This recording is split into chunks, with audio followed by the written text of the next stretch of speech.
बस स्थानक परिसरात गतिरोधक बसवण्याची मागणी, दुर्घटना घडल्यास संबंधित विभाग जबाबदार।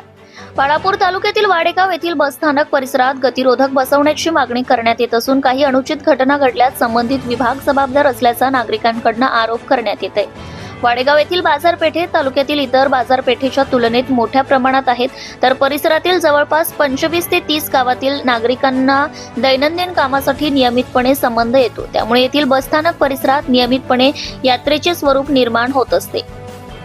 सोबत येथून जाणारा मार्ग दिल्ली ते हैदराबाद जोडणारा असल्याने या मार्गावर जड वाहनासह प्रवासी वाहनांची वर्दळ मोठ्या प्रमाणात राहत असल्याचं चित्र निर्माण होत असते, तर वाहने सुसाट वेगाने धावत असल्याने पादचारी तसेच याच मार्गावर शाळा महाविद्यालय असल्याने विद्यार्थ्यांना रस्ता पार करताना आपला जीव मुठीत धरून रस्ता पार करावा लागत असल्याचा प्रसंग ओढावला जात असल्याचं दिसून येत आहे।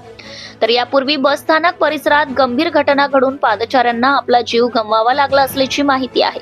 त्यामुळे संबंधित विभागाकडून बस स्थानक परिसरात गतिरोधक बसवण्याची मागणी मोठ्या प्रमाणात करण्यात येते। सत्यशोधक न्यूज चॅनलसाठी राजकुमार चिंचोळकर, बाळापूर तालुका प्रतिनिधी। Subscribe now and press the bell icon.